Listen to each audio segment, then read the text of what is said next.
रिश्तों को झकझोर कर रख देने वाली यह कहानी उत्तर प्रदेश के मिर्जापुर जिले से जुड़ी हुई है। मिर्जापुर जिला मुख्यालय से तकरीबन 65 किलोमीटर की दूरी पर स्थित है जमालपुर थाना। इस थाने से 4 किलोमीटर की दूरी पर है जयपट्टी कला गांव।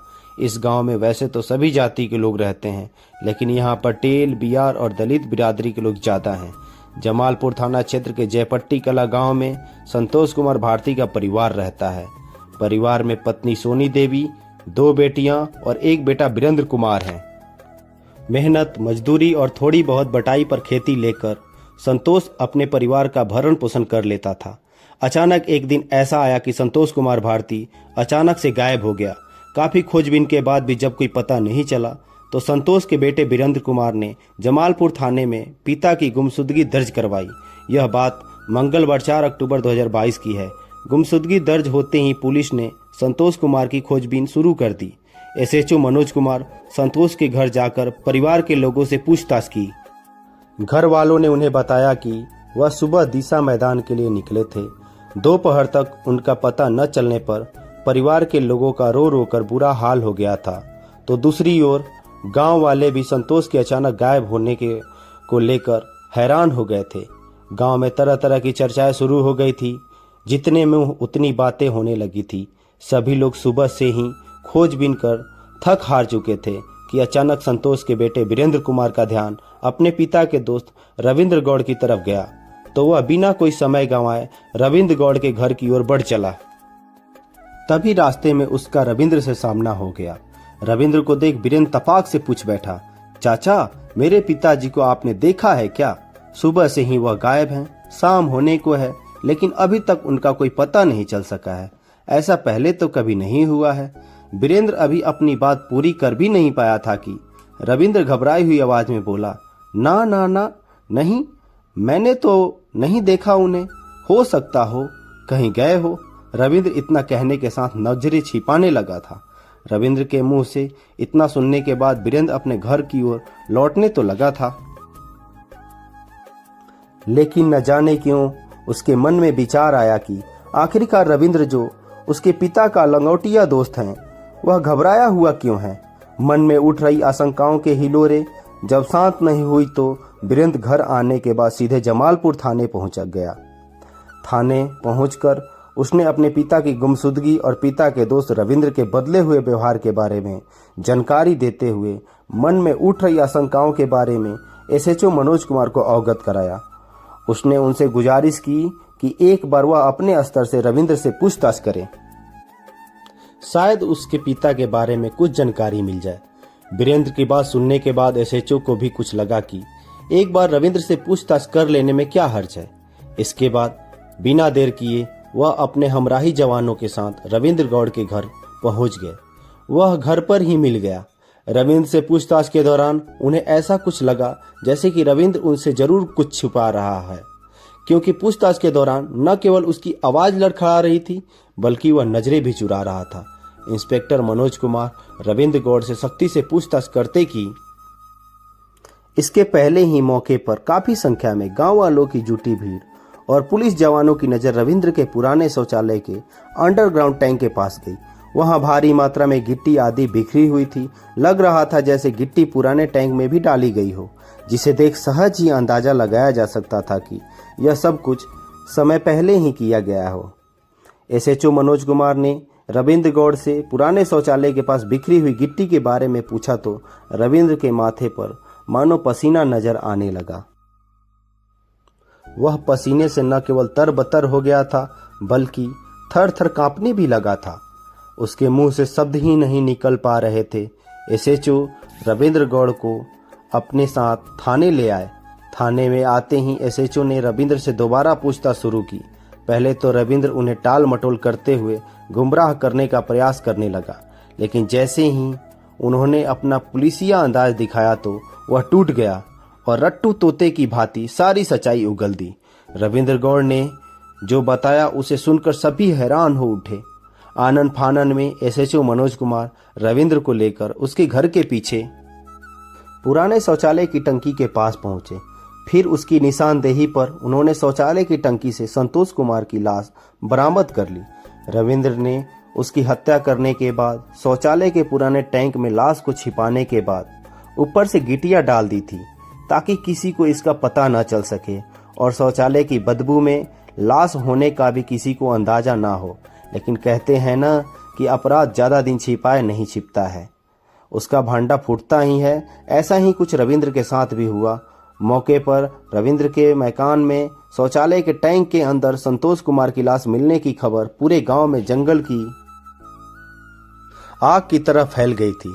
बल्कि मौके पर मौजूद लोग भी आक्रोशित हो गए थे और उन्होंने रविंद्र और पुलिस पर पथराव कर दिया। इस दौरान पुलिस ने लाठीचार्ज कर किसी तरह भीड़ को तितर बितर किया।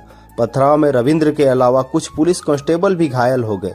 ग्रामीणों के उग्र तेवर देख पुलिस को न केवल मौके पर भारी संख्या में आसपास के थानों की पुलिस फोर्स और पीएसी बुलानी पड़ी, बल्कि कड़ी मशक्कत के बाद किसी प्रकार आरोपी रविंद्र को पुलिस कस्टडी में लेकर उसे व घायल पुलिस वालों को अस्पताल भिजवाया। जबकि पुलिस कर्मियों को प्राथमिक उपचार के बाद घर भेज दिया गया। कुछ घंटों बाद एसपी राहुल कुमार ने भी घटना स्थल का निरीक्षण करते हुए हालात के बारे में पूरी जानकारी हासिल की।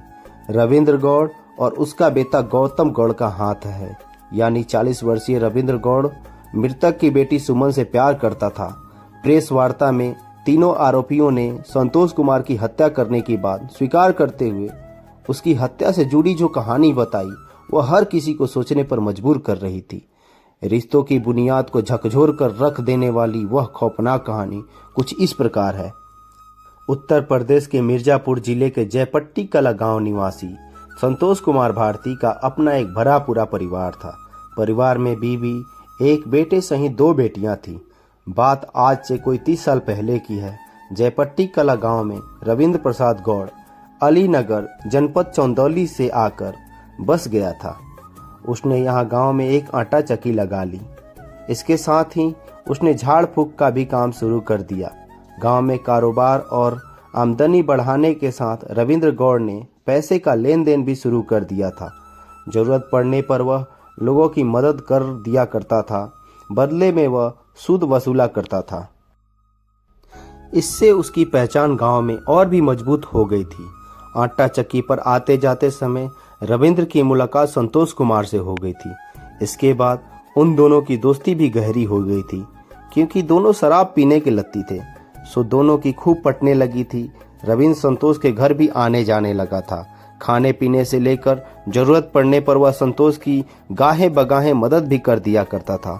संतोष के घर बराबर आने जाने के दौरान रविंद्र न केवल उसके पूरे परिवार से घुल मिल गया था, बल्कि संतोष के परिवार पर रविंद्र की बुरी नजर भी टिक गई थी। खास करके वह संतोष की पत्नी सोनी के प्रति बुरा भाव रखने लगा था। लेकिन इसमें जब वह सफल नहीं हो पाया तो उसने अपनी आंखें संतोष की सयानी बेटी सुमन पर गड़ा दी थी।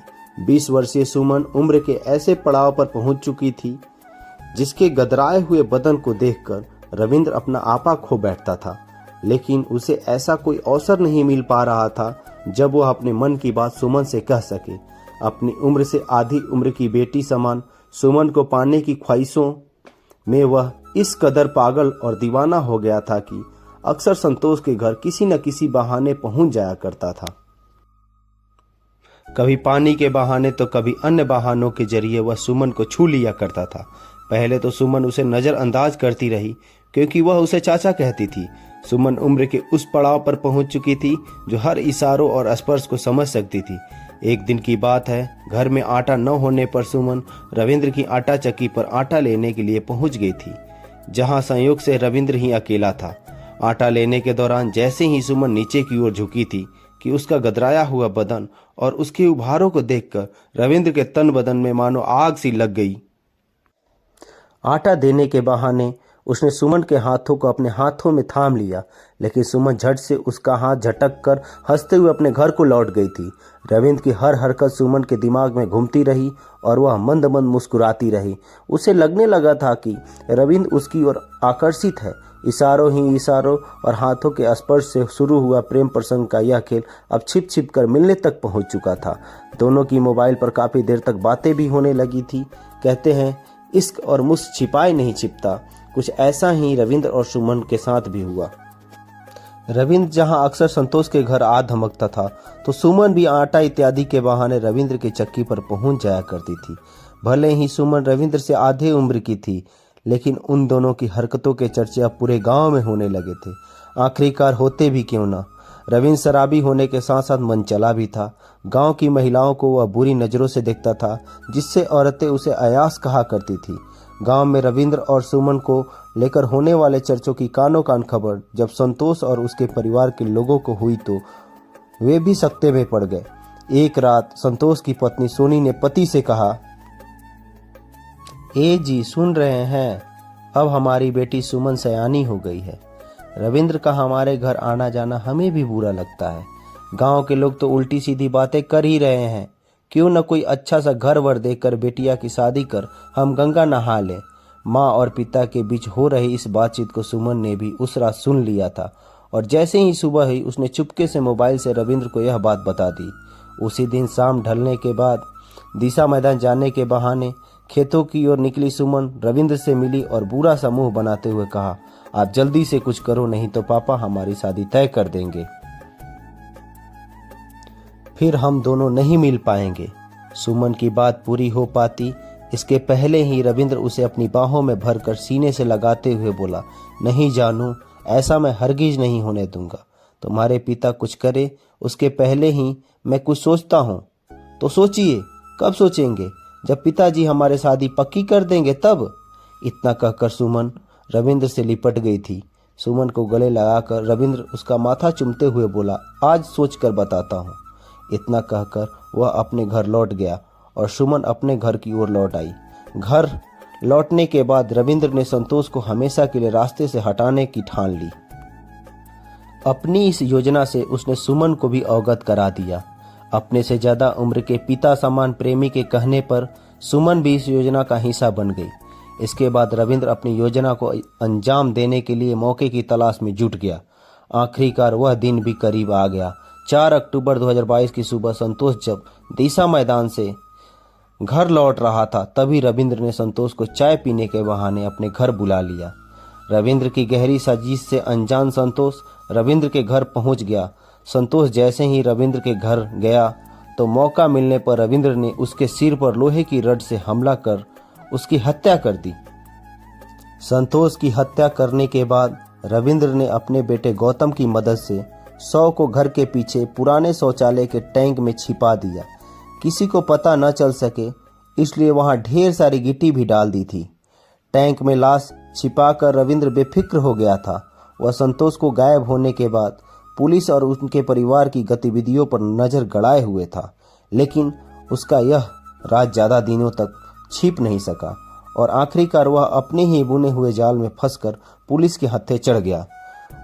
उसकी निशानदेही पर पुलिस ने वारदात में प्रयुक्त लोहे की रड बरामद कर ली।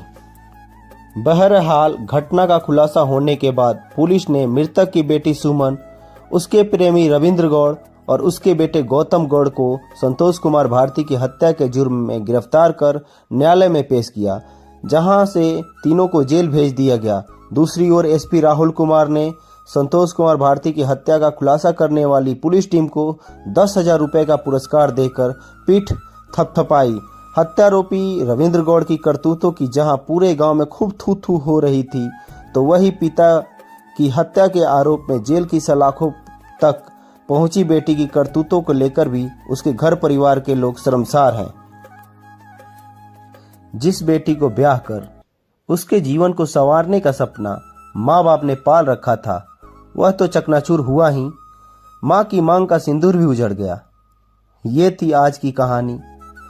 अच्छा लगा तो लाइक करें, कमेंट करें और ऐसे ही कहानी सुनने के लिए चैनल को सब्सक्राइब करें। मिलते हैं एक और नए वीडियो के साथ, तब तक के लिए धन्यवाद।